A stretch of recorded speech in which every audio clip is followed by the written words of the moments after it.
এটা? জাফরানি শিক কাবাব। এসে গেছি আমরা সিকিন্দ্রাবাদ স্টেশনে। Good morning everyone. আজকে আমাদের হায়দ্রাবাদের লাস্ট ডে। তো আজকে দুপুরে আমাদের ট্রেন আছে আর এখন আমরা লাঞ্চ করতে এসেছি পিস্তা হাউসে। এটা কিন্তু হায়দ্রাবাদের খুব ফেমাস একটা রেস্টুরেন্ট। তো চলো এখানকার খাবার দাবার কীরকম কী তোমাদের সাথে শেয়ার করি।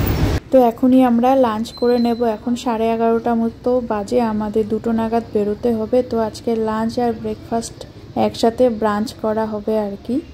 তো চলো এই জায়গাটা কেমন তোমাদেরকে দেখাই। ডাইনিং হলে চলে এসেছি আমরা। চলো চলো চলো চলো চলো। তো এই পেস্তা হাউসের লোকেশন যদি বলতে হয় তাহলে বলবো আমি সিকিন্দ্রাবাদ স্টেশন থেকে 1.5 কিলোমিটার মতো হবে পেস্তা হাউস। আর গুগলে ভালো রিভিউ আছে, সেই জন্য আমরাও চলে এসেছি এখানকার খাবার টেস্ট করতে। কি এটা? জাফরানি শিক কাবাব। ये चिकन है मटन? चिकन है।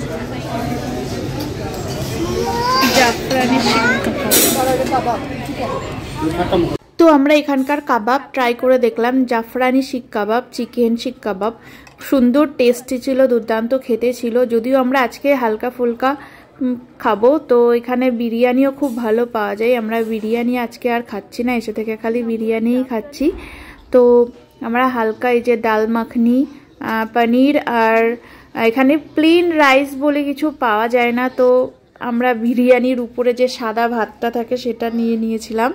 আর এই দিয়ে আমাদের ব্রাঞ্চ সারলাম, যে কেন কি ট্রেনে আমাদেরকে আবার খাবার দেবে, তো সেই জন্যই আজকে হালকা ফুলকা খাবারই অর্ডার করেছি। খাওয়া দাওয়া কমপ্লিট হয়ে গেল। আর এখানে এছাড়াও স্ন্যাক্স আইটেমও এখানে পাওয়া যাচ্ছে,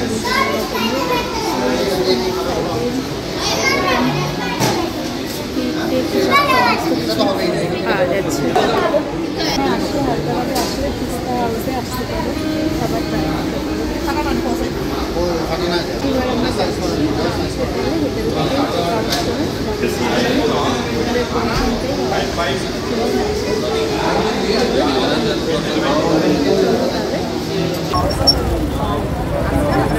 এসে গেছি আমরা সিকিন্দ্রাবাদ স্টেশনে। আমাদের 2:45 ট্রেন আছে, শতাব্দী, সিকিন্দ্রাবাদ টু পুনে। চলো এবার ভিতরের দিকে যাওয়া যাক, দেখা যাক কোন প্ল্যাটফর্মে দিয়েছে ট্রেন। জমজমাট স্টেশন এটা, একদম লোক ভর্তি, চারিদিকে গিজগিজ করছে। তো চলো ভিতরে যাই, ভিতরে গিয়ে ট্রেনের স্টেশনটা দেখাচ্ছি। এটা হচ্ছে টিকিট কাউন্টার, এখান থেকে সিকিন্দ্রাবাদ স্টেশনের টিকিট কাউন্টার, টিকিট বুক করার জন্য। আর আমরা ঢুকছি এখন 5 নম্বর গেট দিয়ে, এটা দিয়েই বাইরে বেরিয়েছিলাম। এই যে চলে এসছি আমরা সিকিন্দ্রাবাদ স্টেশনের ভিতরটাতে। এখন 2:28 বাজে আর 2:45 আমাদের ট্রেন আছে, শতাব্দী এক্সপ্রেস। তো কোথায় দেয় এবার ঘোষণা করবে, তারপর আমরা সেই প্ল্যাটফর্মে চলে যাব। এই যে আমাদের ট্রেন ঢুকছে, এসি চেয়ার কার।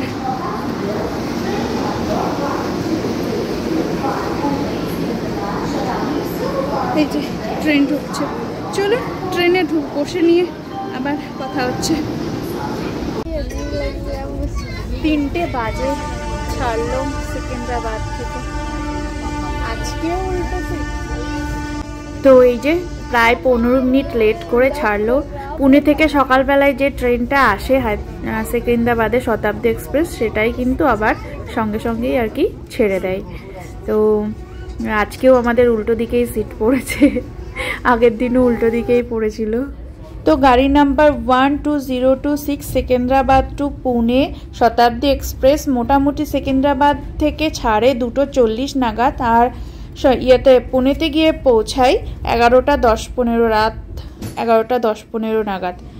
আর 597 কিলোমিটার এই জার্নিটা 8 ঘন্টায় শেষ করে। ট্রেনের স্পিড মোটামুটি 70-র কাছাকাছি থাকে। আজকের প্রথম স্টপেজ যেখানে আছে বেগমপেট, সেখানে চলে এসেছি। তো হায়দ্রাবাদের যে ক্রাউডটা থাকে ম্যাক্সিমাম কিন্তু এখান থেকেই ওঠে পুনেতে যাওয়ার জন্য, আবার পুনে থেকে যারা হায়দ্রাবাদ আসছে তারা কিন্তু বেগমপেটেই নেমে যায়। এই যে এই ট্রেনটা মুম্বাই থেকে হায়দ্রাবাদে যাচ্ছে। তো শতাব্দী এক্সপ্রেসের যদি ছাড়ার কথা বলি তাহলে শুধু মঙ্গলবার বাদ দিয়ে বাকি সোম থেকে শনি সব দিনই কিন্তু চলে, শুধু মঙ্গলবার অফ থাকে। এই সেকেন্দ্রাবাদ থেকে পুনের মধ্যে মোট 6টি স্টপেজ আছে। বেগমপেট, বিক্রাবাদ জংশন, তারপরে তন্দুর, তারপরে ওয়ারি জংশন, কালাবুর্গি জংশন, সোলাপুর, তারপরে হচ্ছে পুনে জংশন। আমরা গত বছর পুনে থেকে যখন পুরী গেছিলাম তখন কিন্তু সেম রুট দিয়েই গেছিলাম। তো সেই পুনে থেকে পুরী যাওয়ার ট্রেন ব্লগ কিন্তু আমার চ্যানেলে আছে। যারা তোমরা দেখতে চাও, পুনে থেকে পুরী যেতে চাও, তারা কিন্তু অবশ্যই দেখে নিতে পারো। লিঙ্কটা আমি আই বাটন আর ডেসক্রিপশন বক্সে দিয়ে দেব। এই যে এখন আমরা হায়দ্রাবাদের হাইটেক সিটি ক্রস করে যাচ্ছি। তো এবার ফিচার্সগুলো দেখিয়ে দিই। মোটামুটি সব শতাব্দীতে সেম ফিচার্সই আছে। এর আগে আমরা পুরী থেকে হাওড়া শতাব্দী এক্সপ্রেসে এসেছিলাম, সেই ভিডিও কিন্তু আমার চ্যানেলে আছে, তোমরা চাইলে দেখে নিতে পারো। সেম ফিচার্স, এরকম পায়ের স্ট্যান্ড আছে, এখানে একটা এরকম ট্রে রাখার আছে, আর এরকম সিটগুলোতে কভার পুড়িয়ে দিয়েছে, উপরে লাগেজ রাখার এরকম শেলফ রয়েছে। আর এই দিকটাতে দেখো লাইট, রিডিং লাইটের জন্য, এসির জন্য এরকম বাটনগুলো দেয়া আছে। তো মোটামুটি সেমই আর কি, সব রকম শতাব্দীতেই সেমই। আর এখানে জ্যাক পয়েন্টও রয়েছে, চার্জিং পয়েন্টও রয়েছে।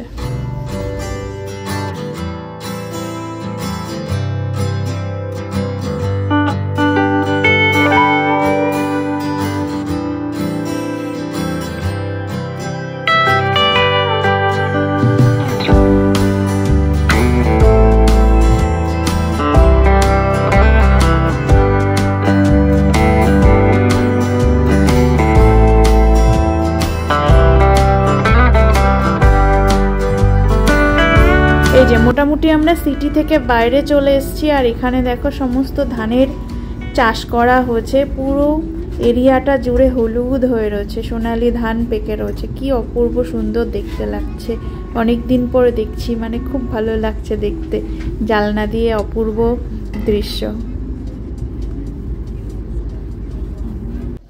এই যে পরের স্টপেজ বিক্রাবাদ, এখানে ঢুকছে আমাদের ট্রেন। এবারেও সমস্ত উল্টো দিকেই পড়ছে স্টেশনগুলো, যে কারণে ভালো করে দেখাতেই পারছি না।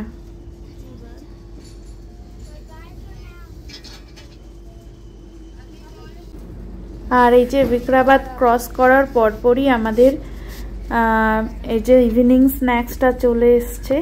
তো চলো তোমাদেরকে দেখাই ইভিনিং স্ন্যাক্সে কি কি দিয়েছে এরা। আর এর সঙ্গে আমাদের যেহেতু রাত 11টা বেজে যাবে, তো আমাদের ডিনারও আছে কিন্তু।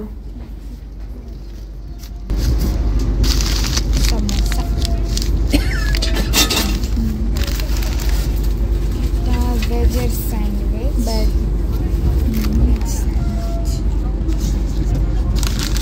এটা Himalayan salt caramel popcorn, caramel popcorn, হ্যাঁ, সস, টিকি, মশলা, মুড়মুড়া।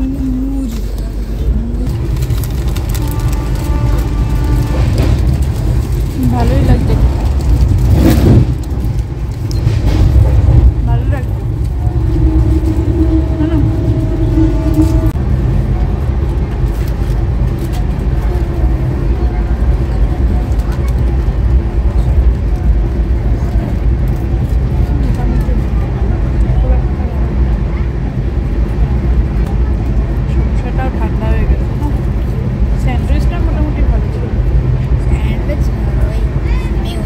মেয়োনিজটা বেশি দেওয়া ছিল। মেয়োনিজটা কি আর গাজর গ্রেট করে রেখে দেয়। এই যে এখন আমরা চলে এসেছি তান্দুরে। তান্দুর স্টেশনে ঢুকছে আমাদের ট্রেন।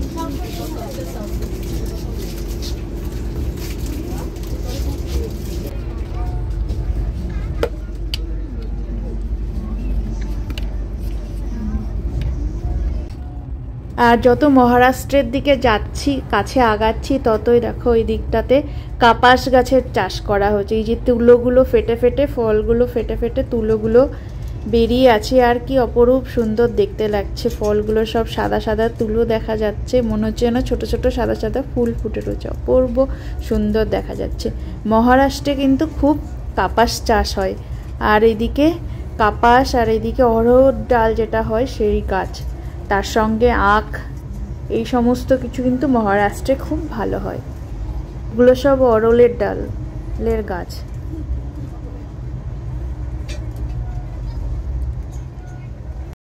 এখন সন্ধ্যে 6:30 মতো বাজে, আর বাইরে দেখো প্রায় অন্ধকার নেমে এসেছে। আর এখন আমরা ঢুকছি ওয়ারি জংশনে।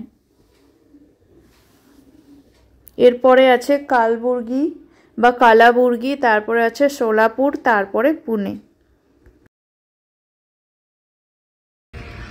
প্রায় 9টা বাজতে চললো, আর সোলাপুর ঢুকছে আমাদের ট্রেন।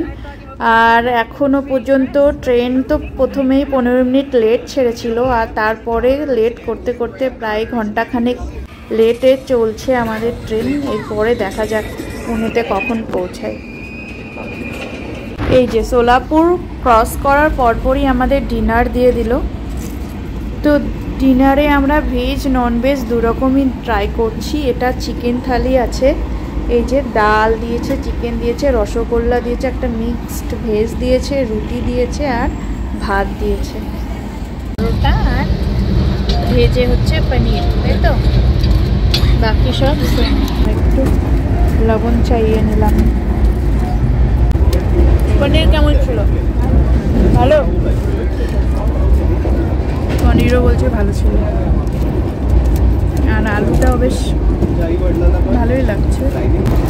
তবে রসগোল্লাগুলো একদম বেকার, খুব শক্ত, চিবড়ি টাইপের। বাকিটা খেয়ে নিই। আর এই যে 11:15 বাজে, আর আমরা ঢুকছি পুনে জংশনে।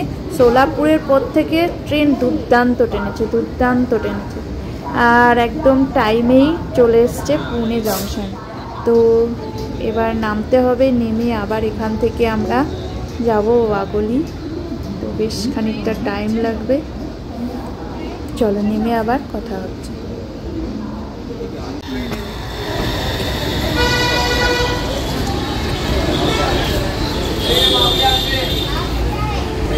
তো ফাইনালি আমরা স্টেশনে নেমে গেছি। এখন প্রায় 11:30 মতো বাজে। আর তো তাহলে ভিডিওটা এখানেও শেষ করছি। দেখা হচ্ছে পরে আরেকটি ভিডিওতে। ততক্ষণের জন্য টাটা, সবাই ভালো থাকবেন, সুস্থ থাকবেন, আর ভোজন ভ্রমণের পাশে থাকবেন। দেখা হচ্ছে খুব তাড়াতাড়ি। শুভরাত্রি সবাইকে। আর ভিডিওটা ভালো লাগলে অবশ্যই কিন্তু লাইক, শেয়ার অ্যান্ড সাবস্ক্রাইব।